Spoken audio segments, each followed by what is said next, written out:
Hello, everybody. This is Unit 4, Learning. It's a new unit titled Learning, Module 26. And my dog is here with me. This is Aggie, and she is very excited to be here today. And she's especially excited to actually kind of bother me because this is dinner time. And she definitely associates this time of the evening with eating.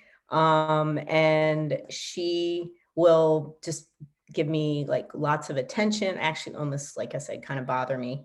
Sometimes will even bark at this time to remind me because she has made an association with the time of day and eating. And I also have a treat here with her. So she also has a natural response that when she sees food, she does salivate. Actually, you probably don't want to really see the actual response, but she often does salivate. Actually, it's a little bit of an issue, but she is such a great dog. But I'm also going to demonstrate some operant conditioning. So that's classical conditioning is what I was just talking about. We're going to learn about that in more detail today, but there's another one called operant that we're going to learn more in another module. Ms. Trincheri is going to do that one. And I'm just going to do a quick little demo of some of the things that Aggie can do. All right, Aggie, why don't you give me your paw? Give me a paw. Oh, you're such a good girl. Give me the other one, the other paw. The other, no, the other paw, other paw, other paw, that one. Oh, that's a good girl. All right, gentle, gentle. Just going to do one trick with her today. Gentle, gentle. You can have it. Gentle. All right. Okay, so we're going to move on and we're going to go through some of the stuff. I don't want to go through it too quickly. There is a lot to cover. All right, so we are going to go into these slides for today. This is what is learning, the learning unit. And we always want to start with defining. So the definition is the process of acquiring through experience new and relatively enduring information or behaviors. And we want to understand that learning is not natural. Remember, there's nature versus nurture. The learning is the nurture. It's not something you're born with. You might have some natural responses, but if it's something that you learned, it was through the experience. All right, so we are going to learn classical conditioning, operant conditioning, observational learning, and cognitive learning.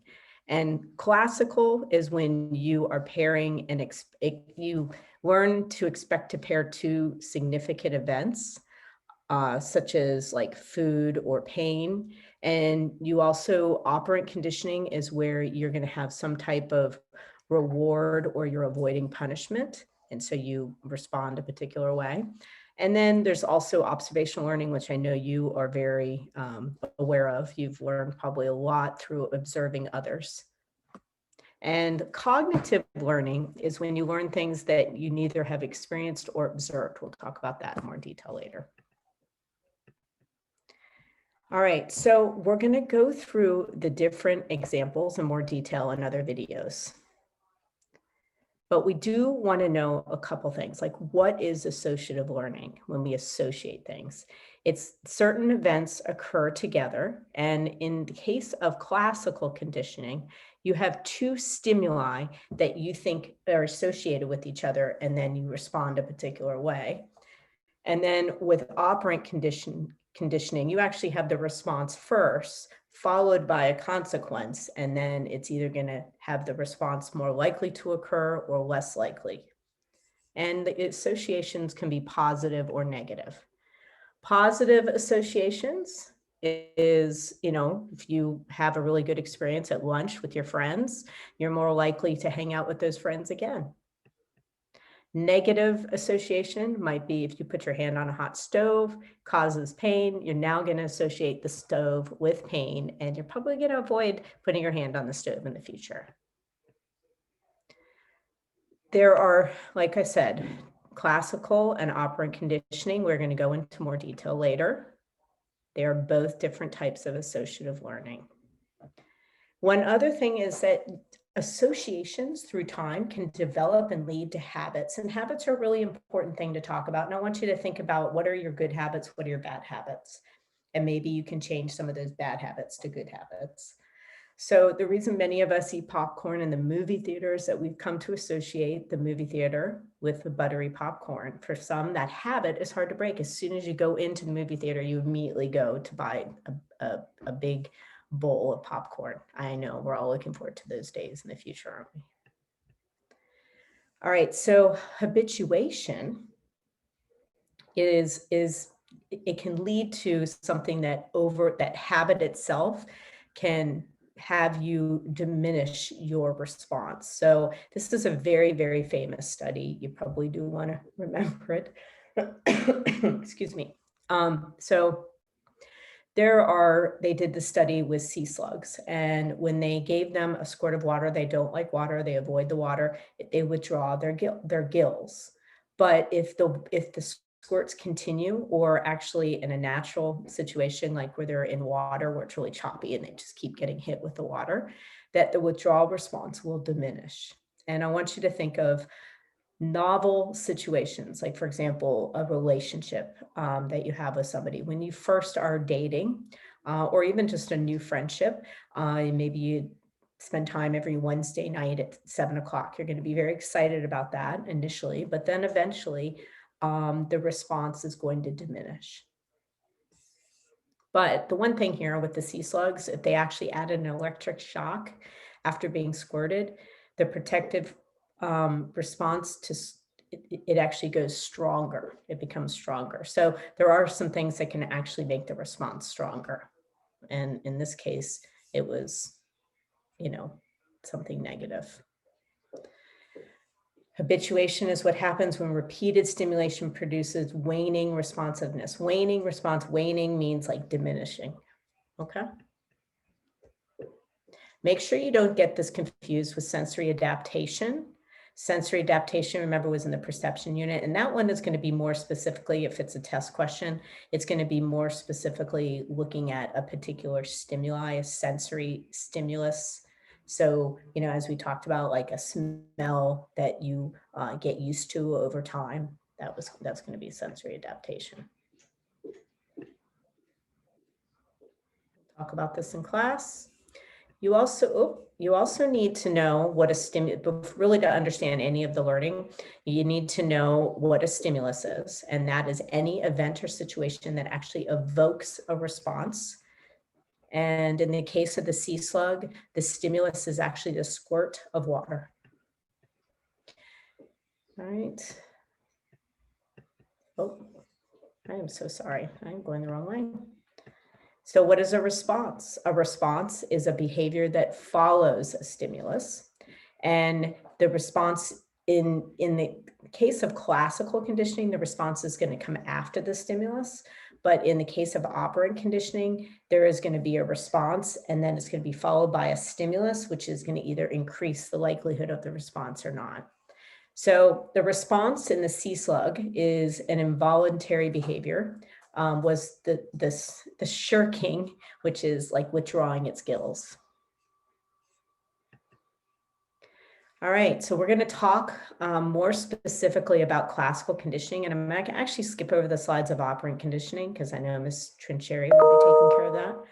But in classical conditioning, it's a type of associative learning, and it's really important to understand that classical conditioning involves these natural involuntary stimuli and responses, but then they get paired with something else, and we call that a neutral stimuli, and we'll talk about that in more detail.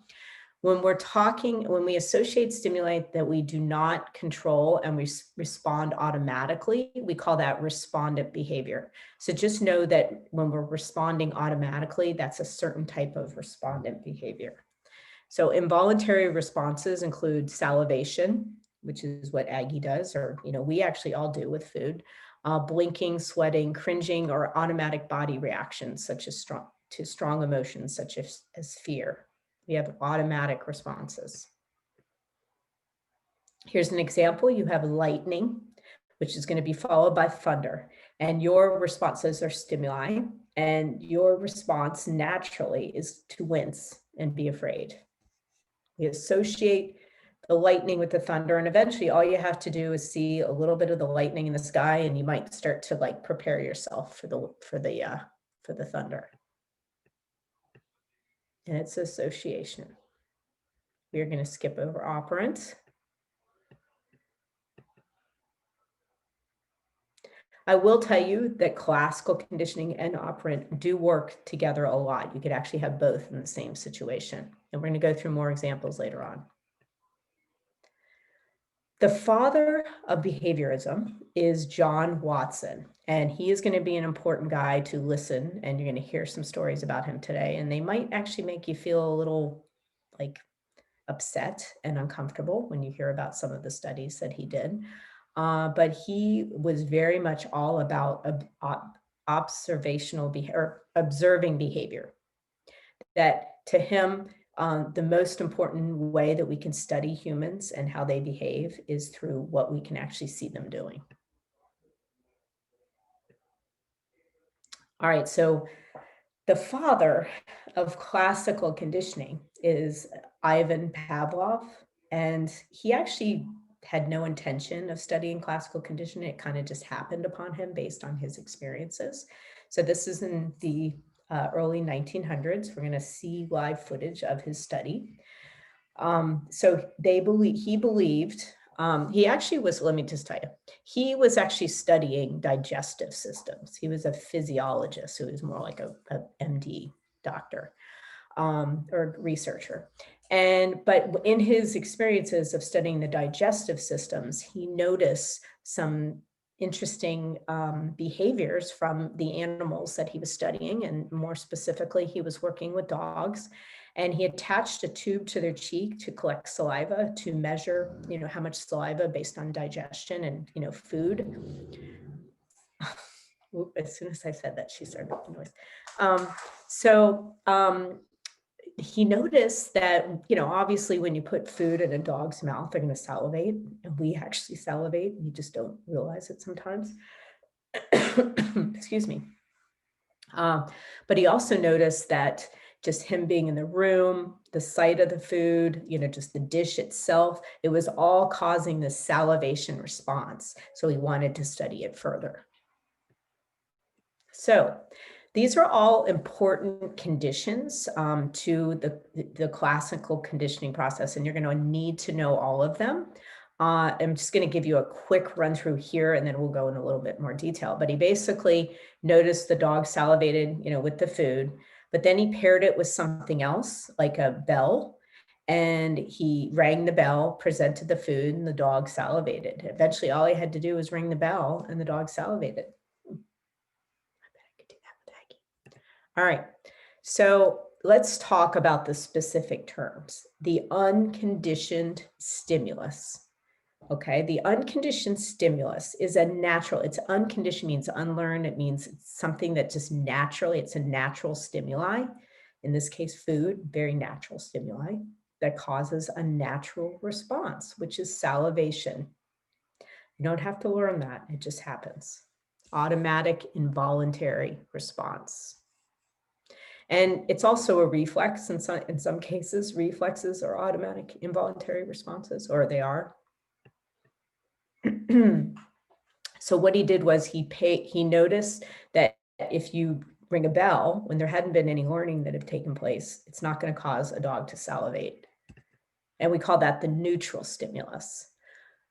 But when you pair the bell, you present the bell, you present the food after that, that eventually the dog makes an association between the bell or the tone and getting the food. And so the dog salivates. All right.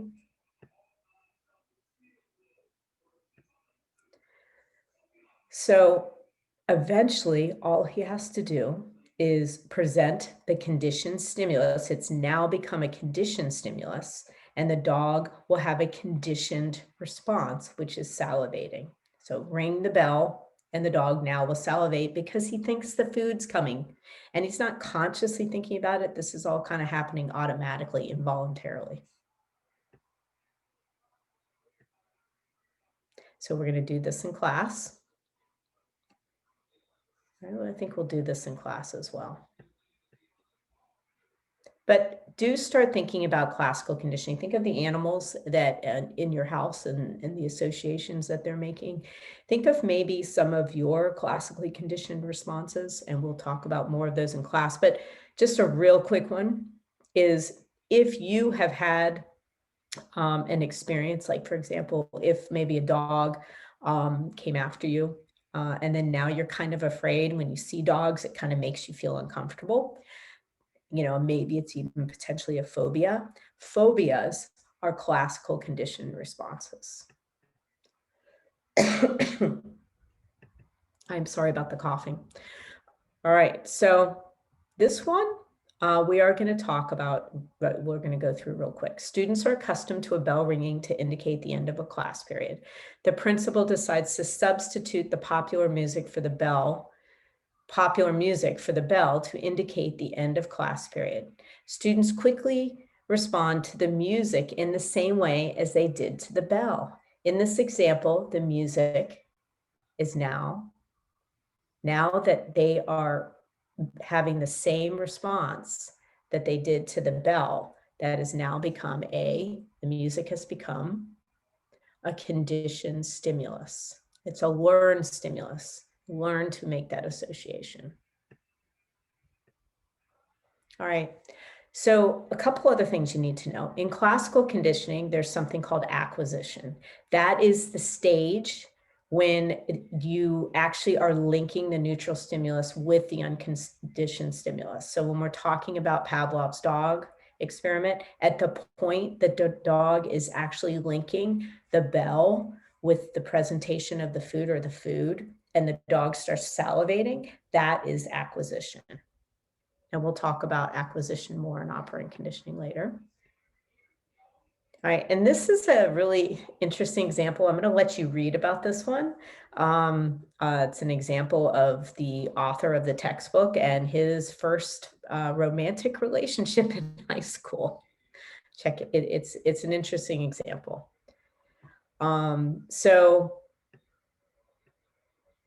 one other thing you want to know about classical conditioning is there's something called higher order conditioning. Higher order conditioning is where, how you had the bell and rang the bell, presented the food, and the dog salivated. Well, sometimes you could add another stimuli in addition to the neutral. All right. So if, the example of the bell, like maybe Pavlov turned a light on and then rang the bell and presented the food and the dog salivated. So guess what? Eventually you could just turn the light on and the dog's gonna salivate. And we call that second order conditioning as well.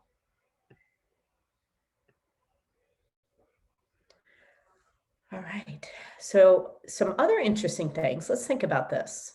If I kept ringing the bell and not giving food, we know initially the dog, if there's learning that's taken place, that the dog is going to salivate.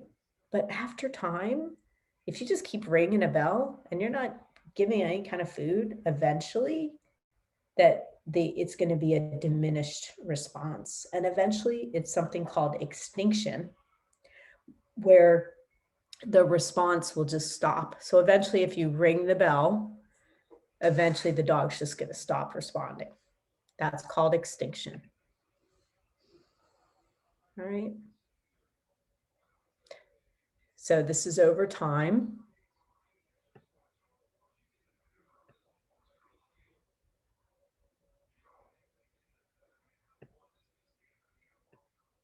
Do this in class. Another interesting thing. Okay, so you ring the bell and the dog eventually, if you just keep ringing it without the presentation of the unconditioned stimulus, which is the food, the dog's going to stop salivating. We already figured that out. Extinction occurs. But let's say you take a break in the training. Okay, you just step away, come back a couple hours later, and you ring the bell. Guess what happens? The dog will continue to salivate. But it will only be a short period of time. So we call the reappearance after a pause of an extinguished conditioned response is called spontaneous recovery. So let me repeat again. You ring the bell and the dog eventually stops salivating without the food. You take a break, a pause, come back, you ring the bell, spontaneous recovery occurs. It reappears, but only for a short period of time. Like the extinction is going to happen really fast after that. Try it at home with, you know, your dog. I mean, not that I want you to have your dog salivating and keep tricking your dog, but you're actually just observe these things. You will notice that some of these classically conditioned responses will occur on their own. So it's key that you establish extinction has occurred before spontaneous recovery. So I think you guys will remember that.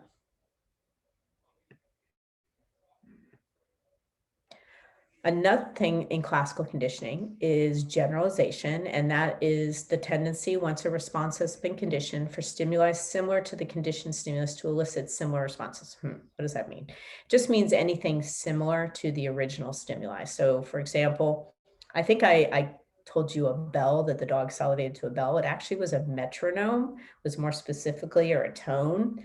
And that is probably because the dog did have experienced generalization that was responding to anything similar.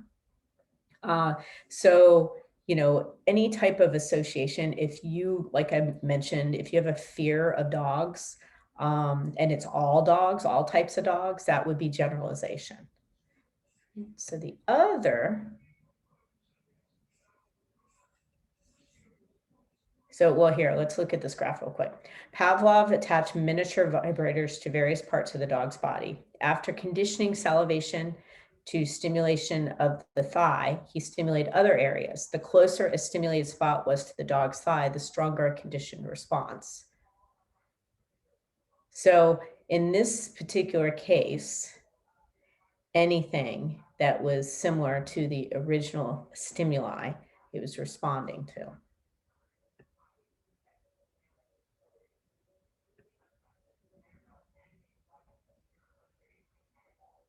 So that's what kind of makes this kind of funny here, because they've generalized and made an association that the tape dispenser is a snail because it's similar.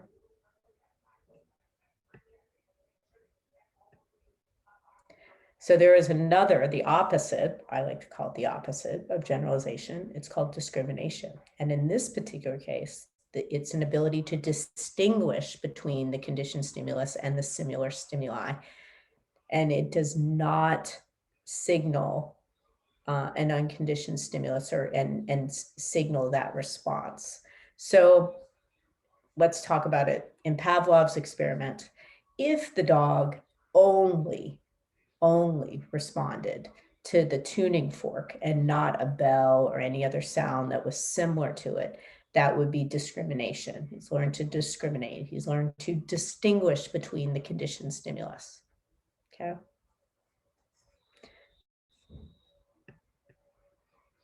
So classical conditioning, incredibly important. I want you to start noticing associations that you're making, but the key here with classical is it's natural, meaning involuntary types of like stimuli and responses that get paired with this other neutral stimuli.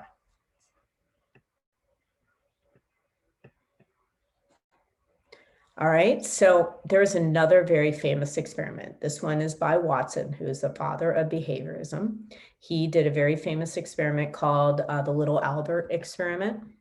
So remember the terms that I taught you just before, you know, it's unconditioned stimulus, unconditioned response, and then it gets paired with the neutral stimulus. So what he did was, Watson and his assistant, which I can tell you a little gossip about them later on. But they wanted to see, and this is where it's going to seem really uncomfortable, if they could condition a baby, little Albert, to fear a white rat after repeatedly experiencing a loud noise as the rat was presented. Okay, so what he did was he first made sure that he wasn't afraid of white rats beforehand. So he had him with white rats. He wasn't afraid. And then all of a sudden, right when the baby, little Albert, would start to pet and be with the rat, he would have this loud, like gong sound. And then eventually, little Albert associated the rat with having this really scary sound, and he became afraid. And he generalized, not only was he afraid of the white rat, but of furry things in general. So rabbits, dogs, a coat, maybe would even be afraid of my hat. And by the way, I'm wearing my hat because I went for a really long walk with Aggie today. But even maybe the hat, would maybe make him afraid. So I want you to be thinking to yourself, what were the components of the Watson experiment as I had taught you from Pavlov? So what was the unconditioned stimulus? Okay, so the unconditioned stimulus is a loud gong sound. That's a natural stimulus that's going to cause a natural unconditioned response, which is fear. And the neutral stimulus was the white rat. I used to have a white rat. Yeah, we had a class rat that we worked with, and his name was what was his name? I can't even remember his name now, but he was really cute. So he we taught him to go through a maze and all that. It was really cool.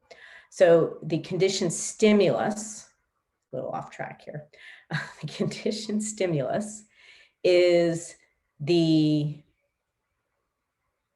white rat, because the white rat had been associated with hearing the loud gong, and then it caused the conditioned response, which is fear. All right. So you're just going to want to keep practicing that. We're going to do a lot of practice in class. That is it for today. All right. So look forward to teaching you module 27, which is next. All right. Have a great night.